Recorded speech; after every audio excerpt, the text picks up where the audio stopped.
All right, so now you've listened to all parts of the lecture. Are you getting the sleep you need? And we just heard parts 4 and 5 and 6, and we're going to do activity 16. Activity 16, distinguishing main ideas from details. Now, what's bigger, a main idea or a detail? The main idea is bigger, okay, and the detail is something smaller, and it usually supports the main idea, okay? So many things may be true, but we wanted to distinguish which ones are the big ideas and which ones are the smaller details. All right, so we have 4 parts. Well, we have part 4, we have part 5, and part 6, and we have 13 statements altogether, 13 statements here, right? And so we need to determine whether the statement is talking about a main idea or a detail. So it's important that you understand the main ideas are larger, more important, and more general than the details, which are smaller. Okay, so more specific are the details. They're smaller, more specific. The details usually include some things like facts and data and some examples. And, they usually support the main idea. Now, why is this important? Because if you listen to a lot of things, right, you have to be able to listen and distinguish which things are important or more important. So when you listen and you identify the main ideas and you recognize which ones are the details that support these main ideas, then this will help you when you take notes. It will help you focus your learning. All right. Now, of course, in our ESL class, you have a chance to listen to the lecture again and again and again and again. So it's for practice. But when you go to a real lecture, how many times does a lecturer say things? Just once, right? And then they don't wait. They just keep on going from one paragraph to the next, to the next, to the next, right? So that's why we're getting practice now, but when you listen to lectures in English, given by a lecturer who just goes from the beginning to the end, then they won't stop. For example, last week we had a special lecture, right? What was our special lecture last week? Stress reduction through exercise. How many of you went to the lecture with me? Did you go? How come I don't see everybody's hand? Did you go to the lecture with me, the stress reduction? Some of you have a short memory. You forgot what you did last week. It was only 1 week ago. Do you remember where we went into the student center on the 2nd floor? Yes. And professor of wellness and human performance, Mr. Scott Buss, gave the lecture. You remember? Oh, yeah, it's coming back to you. Okay. Did he stop and review and ask you questions like I do? No. Yeah. No. Yeah. No. Not really. Did he stop and explain everything and all the vocabulary? No. Because that now you got an idea what it's like in a real lecture. So he asked a few questions. And some people answered the question and gave their opinion. But compared to ESL teachers, it's not very much, right?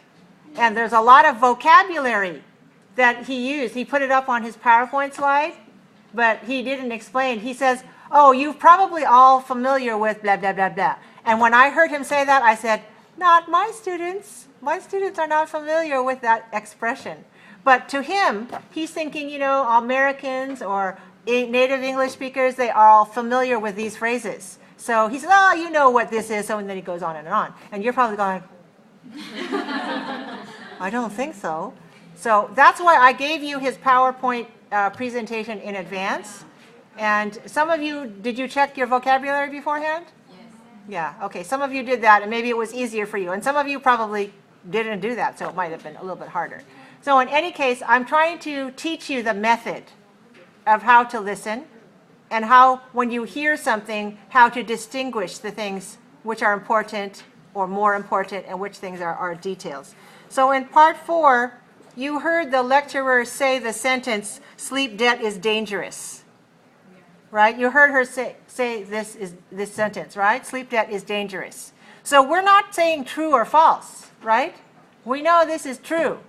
But our question is this a main idea or a detail of this lecture? It's a main idea. So if you can't remember everything from the lecture, please remember this. Sleep debt is dangerous. You got the idea? So if you can't remember everything, all the details, please try to remember the main ideas. Those are more important than the others. You also heard her say 1 hour plus 2 hours equals 3 hours of sleep debt. Okay, that's a true thing. Is that a main idea or is that a detail? Detail. That one is a detail. Right, that is an example. That is an example. So you can give, when you're telling your friends about sleep debt, you can use this example, or you can use another example. You can say 2 hours plus 4 hours equals 6 hours of sleep debt, right? You don't have to remember this exact example, but it's an example about how sleep debt works. One night, add up to the next night, and add the next night. Altogether, that's the total. The third sentence is, the larger the sleep debt you owe, the stronger your tendency to fall asleep in the daytime. This is a detail or main idea? What do you say? Raise your hand if you think it's a main idea. Thank you. Raise your hand if you think it's a detail. Okay, and some of you have no hands. Or there's no connection between your brain and your hands. Okay, so you only have two choices here. It's either a main idea or it's a detail. Okay, raise your hand again. Who thinks it's a main idea? Thank you. And how many of you think it's a detail? Raise your hand. Okay, and then we still have people who have no hands. Here, you want a hand? I'll give you a hand. All right. The sentence, the larger the sleep debt you owe, the stronger your tendency to fall asleep in the daytime.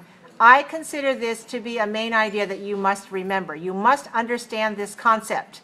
If you only know the phrase sleep debt, but you don't know the meaning, what good is it?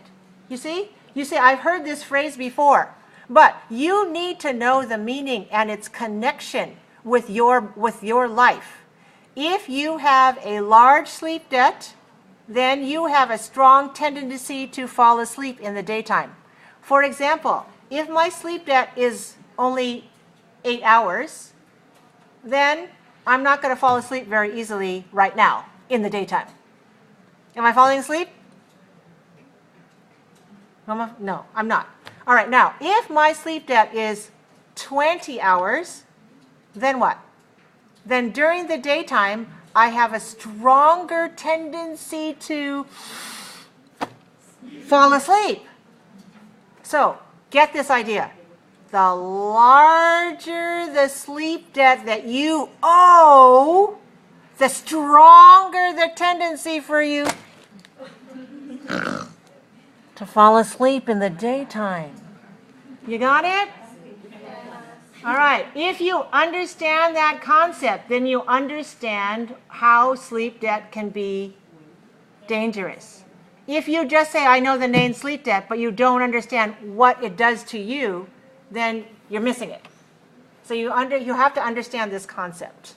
You understand? Now, how about the grammar of this sentence? The larger the da-da-da-da, the stronger the da-da-da-da. Have you heard this expression? Have you know this concept, the structure for English? Some of you, raise your hand. Have you seen this before? Okay, some of you are saying, raising your hands, and some of you are going, I don't know that structure. Okay, so let me tell you about the structure. The structure in English is we use a comparative in the first part, and we say the larger, you know large? Larger. Large is the base form. Larger is the comparative form. You understand that? Strong is the base form.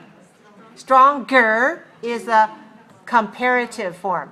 What does it mean, comparative? Comparative means you have two or more things, or two or more times, two or more something, right? So you have strong and stronger. That means you're making a comparison, right? You have large, you have larger, right? If you have a sleep debt of 8 hours and you have a sleep debt of 16 hours, which one is larger? 16 hours is larger. So when you make a comparison, and if you have 20 hours, that's even larger. If you have 24 hours sleep debt, then you have even larger. All right, so the larger the sleep debt you owe, who do you owe this to? You owe the sleep debt to yourself, your own body and mind. You owe it. Oh, me, I owe myself the sleep, right? You don't owe it. Money you can owe to somebody else, but sleep debt you owe to yourself. Because the larger the sleep debt you owe, the stronger the tendency to fall asleep in the daytime. Okay? So if the number of hours is higher, then it's easier for you to fall asleep in the daytime. Like, for example, we turn out the lights now, then maybe somebody will start falling asleep more easily. Okay? Now, remember we talked about people sitting in front of the television or people going to the movie. Let's say we go to the movie theater. All right, suppose you're not watching the movie. Suppose you're a researcher, and instead of watching the movie, you watch the people. Just imagine that. Okay, you're all watching the movie. I'm a researcher. I watch the people. I will go around and say, oh, some people like this. They're watching the movie, and then some people are like, and some people are like, right? Do you see what I'm saying? Yeah. Okay, so the people who are sleeping, do they have a smaller or larger sleep debt?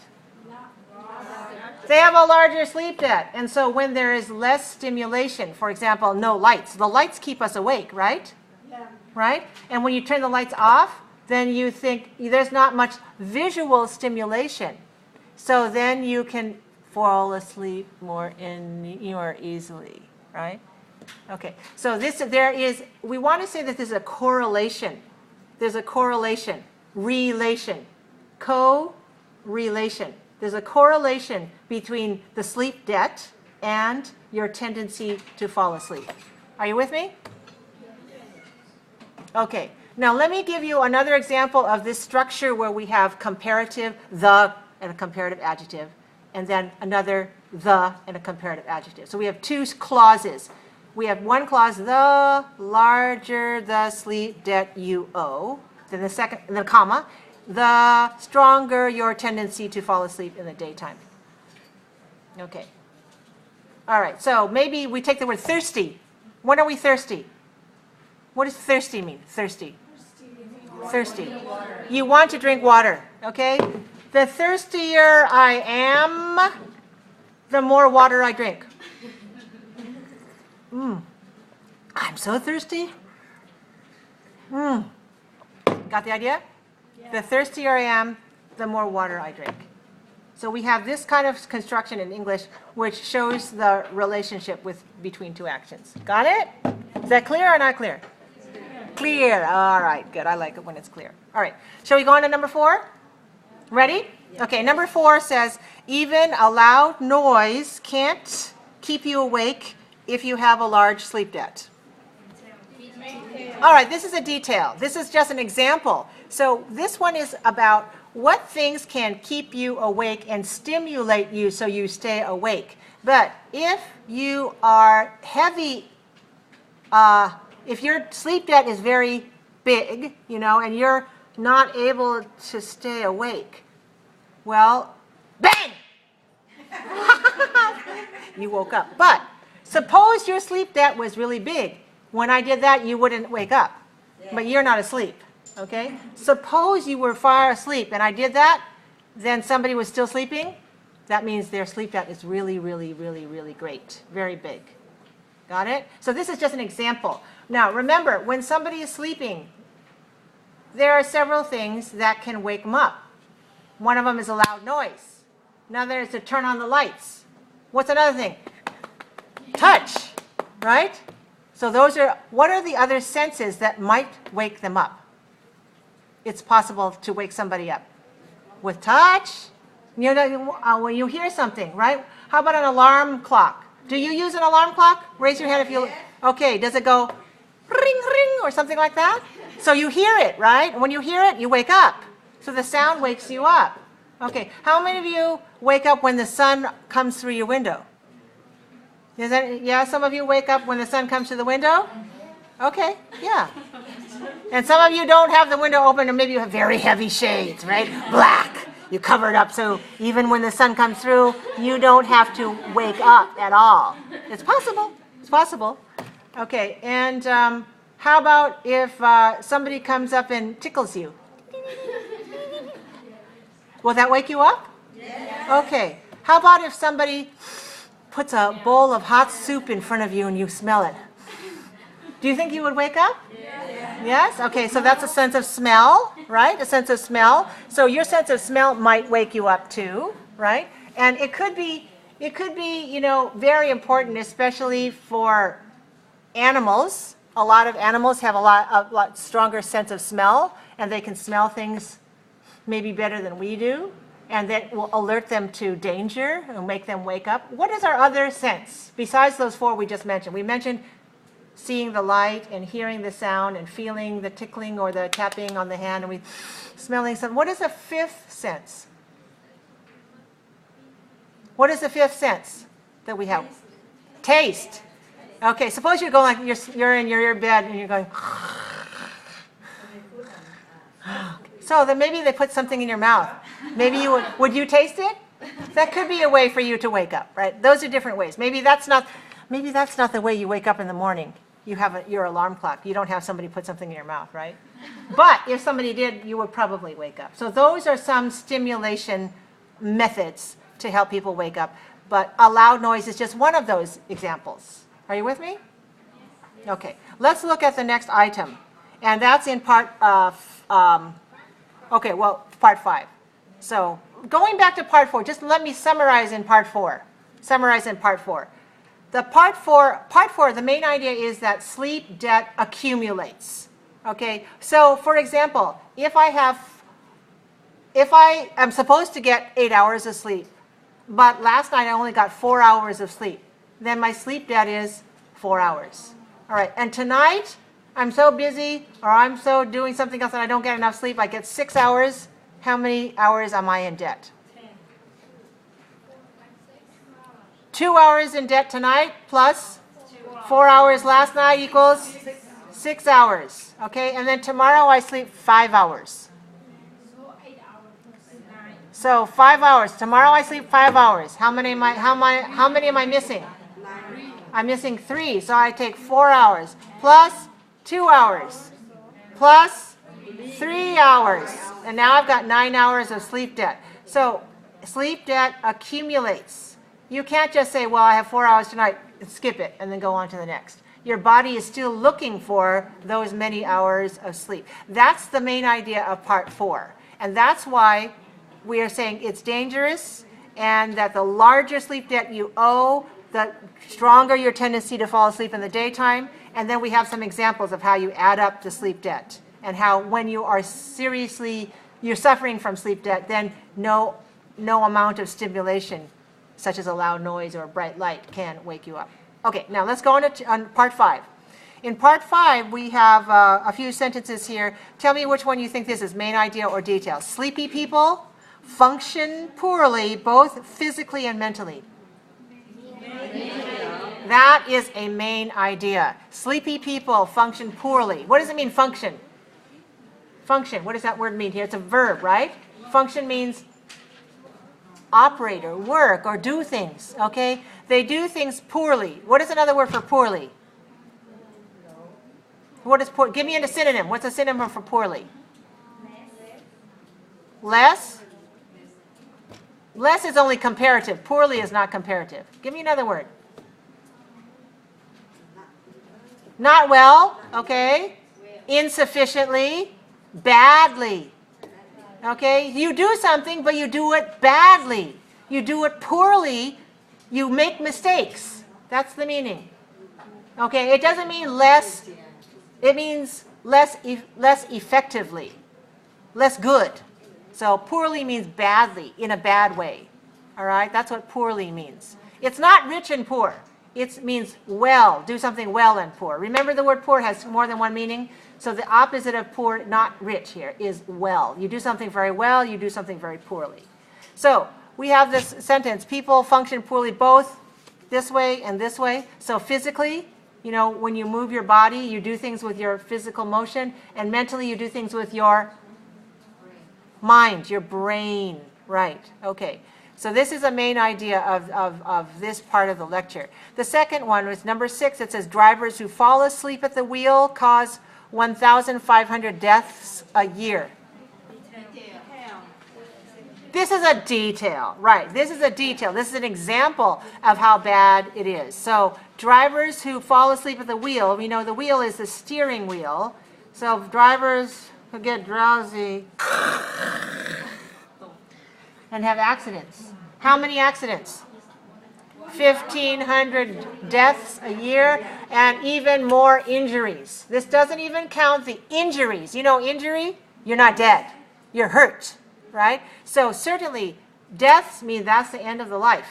But there are many more injuries and there's damage. What's the difference between injury and damage? Damage is to property.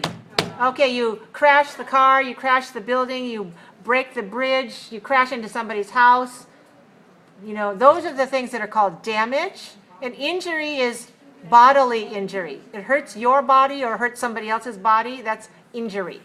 Okay? So this number of 1,500 is only about people who die. These are deaths. Can you say this word with your tongue? Death. With the TH out? Death. All right, and plural is deaths. Deaths. Deaths. Okay, be careful. Listen to these two words. They're not the same. Debt and death. Debt and death.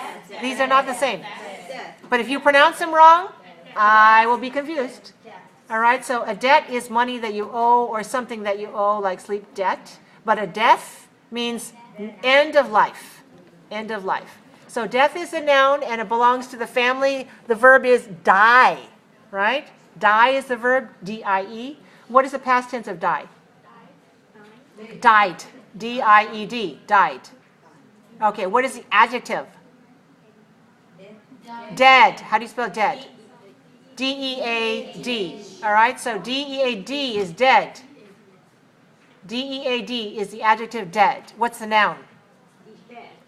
D-E-A-T-H. How do you pronounce it? Death. Death.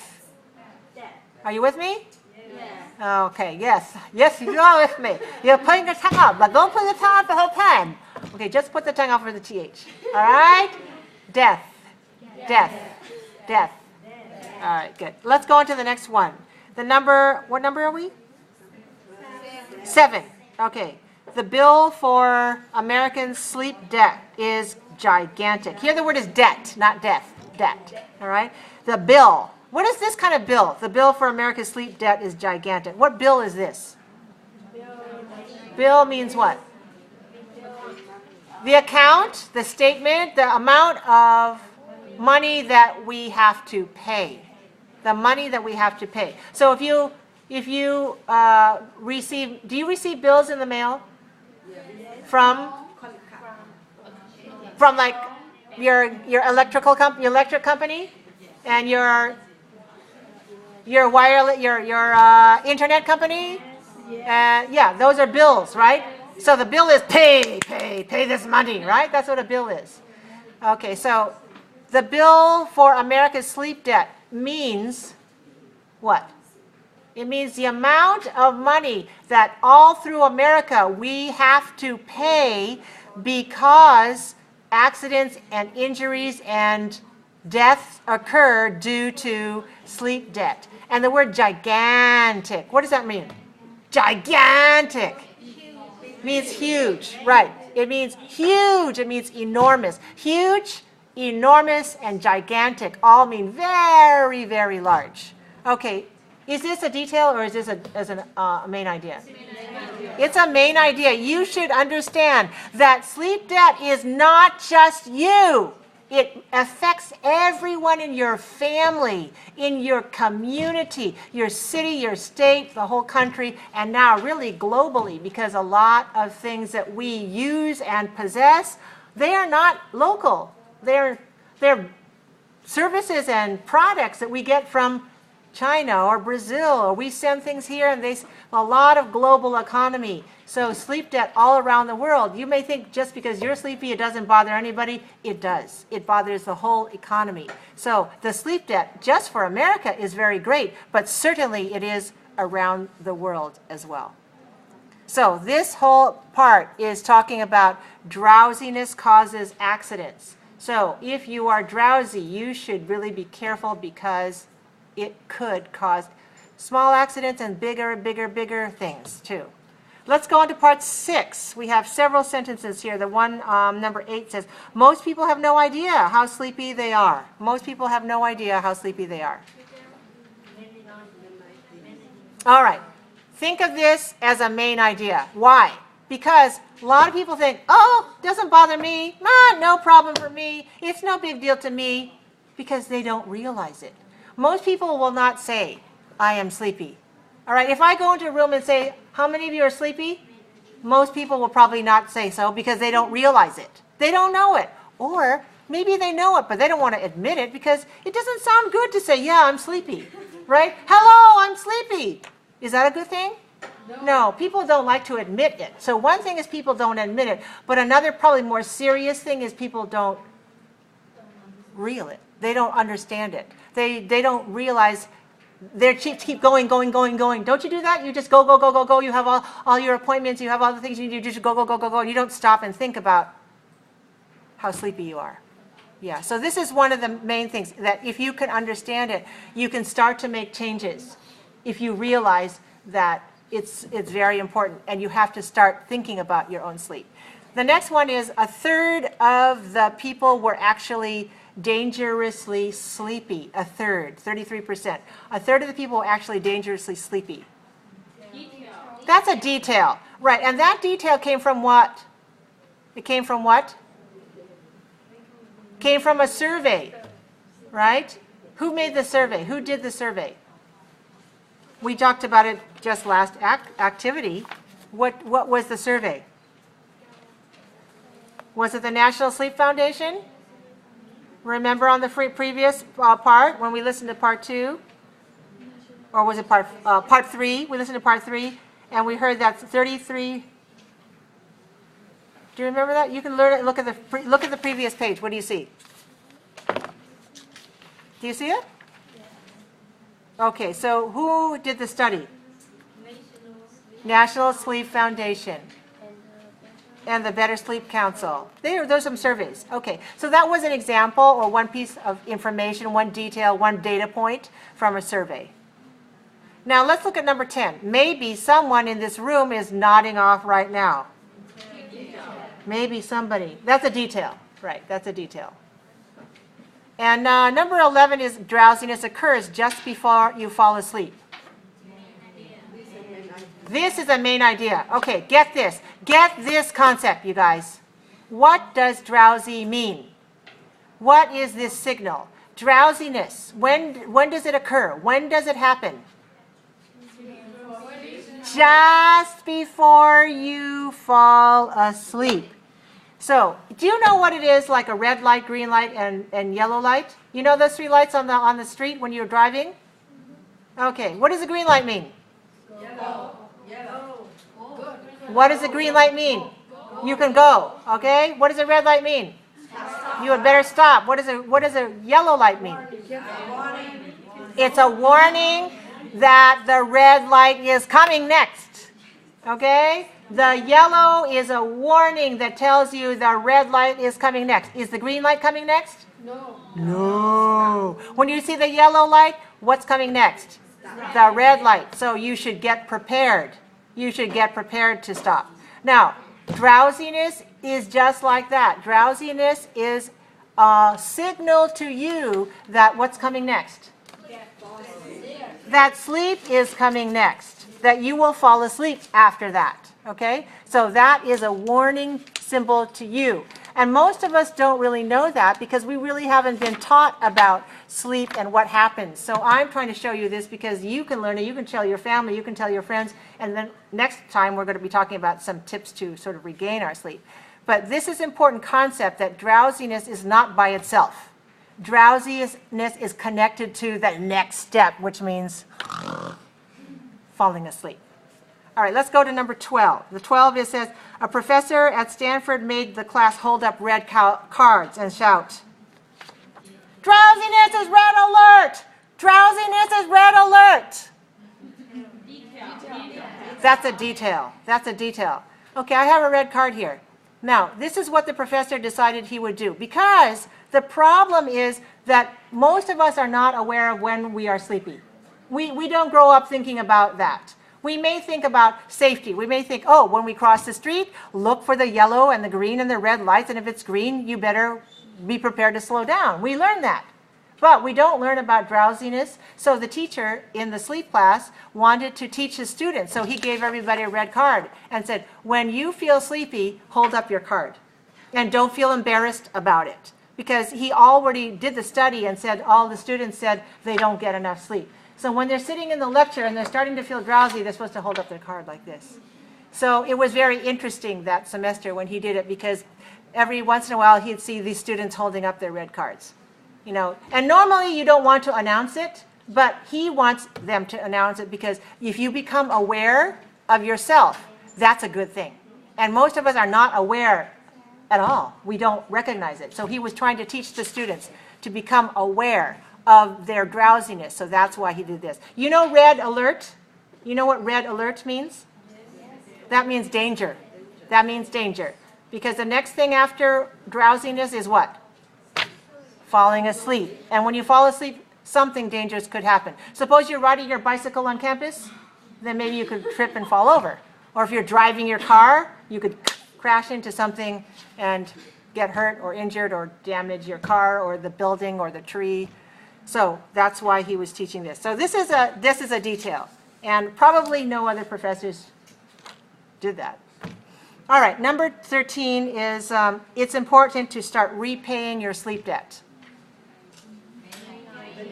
A, you should always remember that one. That's a main idea. So remember, the main ideas are the things you want to remember and carry with you forever. And then the details, if you can remember, fine. That will help you with the main ideas. But it's important to start repaying your sleep debt. What's another word for repay? Give me a phrasal verb for repay.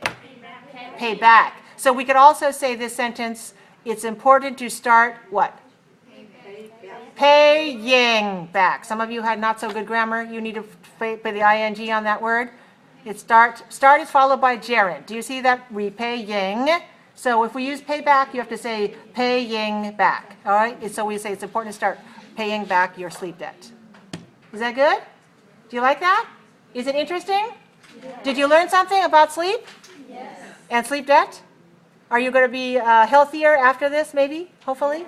Especially when we study the next lessons.